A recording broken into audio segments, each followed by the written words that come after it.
చేశాను, మేమందరం కలిసే చేశాము అని చెప్పాల్సిన అవసరం ఎందుకు వచ్చింది? అంటే మీరు కూడా వాళ్ళ మాదిరిగా డ్రాగ్ చేసుకుంటూ పోతే చాలా కాలం పాటు మీరు కేసులో నిందితులుగా ఉండేవారు కాదేమో కదా సార్. ఇప్పుడు వాళ్ళు చెప్తా ఉంటారు కదా మేము చేయలేదని చెప్పి. వాళ్ళు చేయనప్పుడు సాక్ష్యాధారాలు ఎటు వచ్చినాయి అంటే మేము క్రియేట్ చేసి ఉంటామా? ఇప్పుడు వాళ్ళ వాట్సాప్ని మేమేట చేసుకుంటాం. వాట్సాప్ని ఎవరు చేయలేరు కదా. వాళ్ళ వాట్సాప్ చాటింగ్స్ సైతం, వాళ్ళ లొకేషన్స్ సైతం అంతెందుకు సార్, వాళ్ళు చేయనప్పుడు వాళ్ళు ఎందుకు క్లీన్ చేసినారు? అక్కడ పోయి ఎందుకు క్లీన్ చేయించినారు? ఎందుకు తలకాయకి పాక కట్టినారు? కుట్లు ఎందుకు వేయించినారు? ఇది హార్ట్ అటాక్ అని ఎందుకు సాక్షి న్యూస్లో 5-5:30 ప్రాంతంలో ఎందుకు వచ్చింది? అజయ్ కల్లం గారు మొన్న జగన్మోహన్ రెడ్డి పక్కనే తిరిగి అజయ్ కల్లం గారు మొన్న చెప్పినారు సిబిఐ దగ్గరికి పోయి. ఏమని చెప్పినారు? 4:30కి 4:50 అరౌండ్ ఫోన్ వచ్చింది. జగన్మోహన్ రెడ్డి గారు అప్పుడు మీద మీటింగ్లో ఉన్నాము, చిన్న ఆయన నో మోర్ అన్నాడు. మళ్ళీ భారతి మేడం దగ్గరికి పోయి చెప్పినాడని చెప్పి వాళ్ళ నోటి నుంచి వచ్చిందే కదా. 4:30కి ఎటు తెలుస్తుంది? 4:30, 5 అనుకుందాంలే, 5 గంటలకని ఎటు తెలుస్తుంది? మేము చెప్పండి వాళ్ళకి తెలుస్తుందా? తెలీదు కదా. అప్పుడే వాళ్ళ పాయింట్ అవుట్ అప్పటికే దెబ్బతినింది. అప్పుడే వాళ్ళ వాస్తవం వాళ్ళ దగ్గర ఉండే వ్యక్తి. ఇప్పుడు నేనంటే సరేలే మీరు చెప్తాను డ్రాగ్ చేసుకుంటా పోవచ్చు, ఇంకోటి డ్రాగ్ చేయాల్సిన అవసరం ఏముంది? తప్పు చేసినాం, ఎప్పటికైనా బయటపడుతుంది తప్పు అనేది. ఇప్పుడు ఈ అధికారంలో ఈ వైసీపీలతో నేను కలిసి ఉండింటే ఈ అధికారంలో 5 ఏళ్ళు సేవ్ అయినా మళ్ళైనా సరే కూటమి అధికారంలోకి వచ్చినా ఖచ్చితంగా ఇదే అవుతుంది కదా.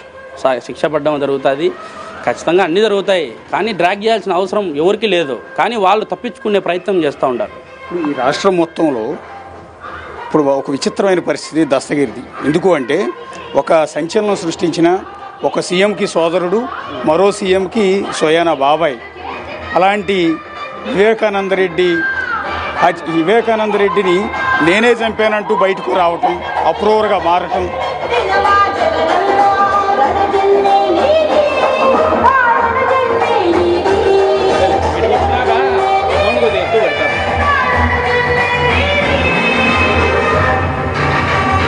సో ఎన్నికల ప్రచారానికి సంబంధించిన కాన్వాయ్ అవినాష్ రెడ్డికి సంబంధించిన వాహనం.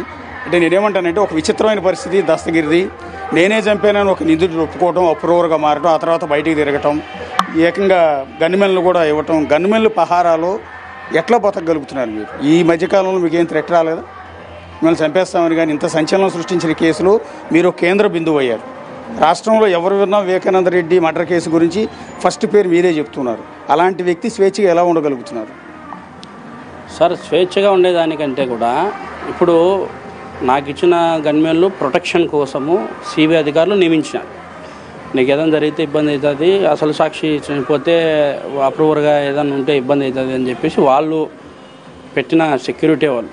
కానీ ఈ సెక్యూరిటీలో కూడా ఇప్పుడు వాళ్ళకి నేను ఏదే కూడా వాళ్ళకు అలాట్మెంట్ కానీ ఏది కానీ లేదు. వాళ్ళు కూడా ఇబ్బందులు పడి ఉంటున్నారు బయట పూర్తి స్థాయిలో. ఇప్పుడు నాకు మా కుటుంబం జరగాలన్నా కూడా కష్టమే. నేను అక్కడక్కడ అప్పులు తెచ్చుకొని ఏదో 10,000, 20,000, 30,000 తెచ్చుకొని గడుపుతున్నా ప్రస్తుతానికైతే.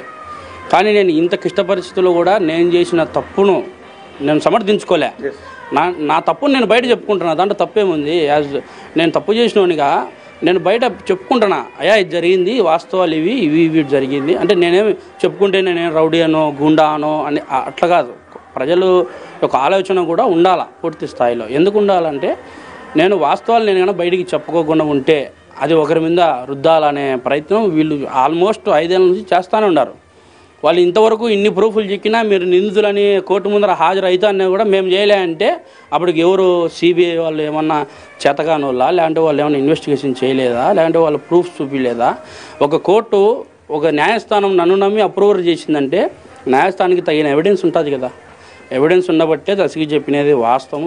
ఒకప్పుడు సుప్రీంకోర్టు కూడా జడ్జి గారు చెప్పినారు, సమర్థించినారు నన్ను. అంటే వాస్తవాలను బయటకు పెట్టి ఇన్ని ప్రూఫ్లు పెట్టిన దస్తగిరిని మీరు నిజంగా బెయిల్ క్యాన్సిల్ చేయాలనే ప్రాసెస్ పక్కన పెట్టండి, అతను మేము సమర్థిస్తామని చెప్పి ఒకప్పుడు సుప్రీంకోర్టే ప్రస్తావించింది.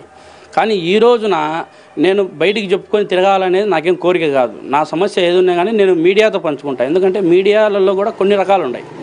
మీడియాలలో కొన్ని జగన్మోహన్ రెడ్డి గవర్నమెంట్ ఇచ్చిన తర్వాత కొన్ని మీడియాలు కూడా ఇన్ఫ్లుయెన్స్ ఎక్కువ గురవుతున్నాయి. అంటే ఒత్తిళ్ళ వల్ల భయాందోళన వల్ల రేపు పొద్దున మా మీడియా లేకుండా ఏమైనా చేస్తారేమో అనే భయం వల్ల లైసెన్స్ ఏదేదో క్యాన్సిల్ చేస్తారనే భయం వల్ల కొంచెం లోబడి పనిచేయాల్సిన పరిస్థితి. కానీ ఈ మీడియా వల్ల కూడా 13వ తేదీ స్వాతంత్రం వస్తుందని చెప్పి నేను చెప్పుకుంటున్నా. మీడియాకు కూడా స్వాతంత్రం ఆ రోజే 13వ తేదీ వస్తుంది ఖచ్చితంగా కూడా. అదే పూర్తి స్థాయిలో. కానీ దస్తగిరి గారు రేపు ఎన్నికల్లో ఇందాక నుంచి అదే మాట చెప్తున్నాను, వివేకానంద రెడ్డి మర్డర్ కేసు చుట్టూ ఏపీ పాలిటిక్స్ నడుస్తున్నాయి, ఎన్నికలు కూడా జరుగుతున్నాయి. ఈ ఎన్నికల్లో మీరు అన్నట్టుగా వైఎస్ఆర్ గవర్నమెంట్ కనుక వైసీపీ ఓడిపోతే అది మూల కారణం దస్తగిరి అవుతారు. ఇక్కడ అవినాష్ రెడ్డి ఓడిపోతే దానికి మూల కారణం ఖచ్చితంగా దస్తగిరి అవుతారు. దానికి మూల్యం మళ్ళీ దస్తగిరి చెల్లించుకోవాల్సి ఉంటుంది ఒకవేళ అలాంటి పరిణామాలు జరిగితే. చెల్లించుకుంటారు సార్, దాన్ని ఉంది. అంటే ఇప్పుడు అంటే జరిగిన వాస్తవాలు అని చెప్తే వాళ్ళు ఏదో చేస్తారు. ఒకవేళ నేను ఒక ఫ్యాక్ట్ చెప్తాను సార్.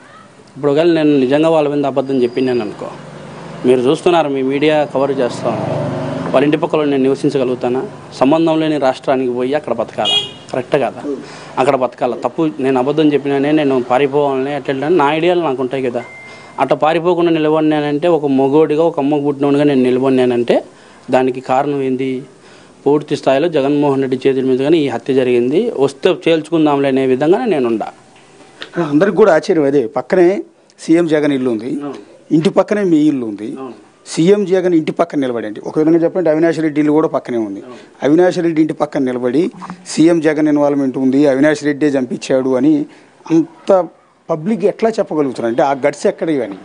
అంటే గట్స్ అంటే సార్, జరిగిన వాస్తవం చెప్పేదానికి ఎటువంటి భయం లేదు సార్. ఫస్ట్ మెయిన్ వాస్తవం చెప్పేదానికి ఎటువంటి భయం లేదు. వాళ్ళు ఏదో చేస్తారని భయపడకుండా పోతే ఇంకా నేను నా పిల్లలకి ఏం చెప్పుకుంటా, నా భార్యకి ఏం చెప్పుకుంటా? నేనే ఒక ధైర్యంగా నిలబడి నేనే ఒక స్టాండ్ లేకుండా ఉంటే నాకు వాళ్ళకేదో భయపడి నేను ఇప్పుడు వాళ్ళ ఆపద చెప్పింటేనే కదా వాళ్ళతో పాటు నేను కలిసి కూర్చొని మాట్లాడిన కలిసి కూర్చొని మందు కూడా తాగిన వాళ్ళమే అందరం కూడా.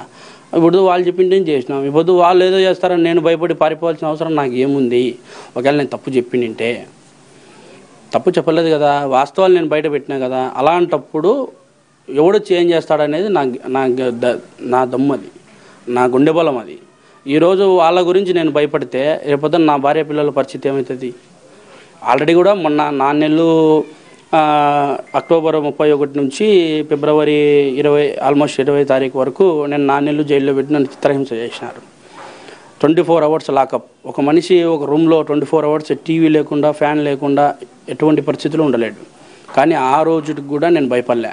ఎందుకంటే నన్ను ఆ విధంగా ఇప్పుడు 4 నెలలు నన్ను జైలు పంపించినప్పుడే వాళ్ళు చైతన్య రెడ్డి అనే అతను లోపలికి వచ్చి ఓ డాక్టర్ వేషం వేసుకొని లోపలికి వచ్చి నన్ను బెదిరించి మాట్లాడినప్పుడు భయపడలే. వీళ్ళని చూసి నేనేందుకు భయపడతా? నాకేం అవసరం? భయపడాల్సిన అవసరం ఏముంది? భయం అనేది పక్కన పెట్టిన ఫస్ట్. భయపడేదానికంటే చనిపోవడం మేలు. అలా చనిపోవాల్సిన అవసరం నాకు లేదు, భయపడాల్సిన అవసరం అస్సలు లేదు.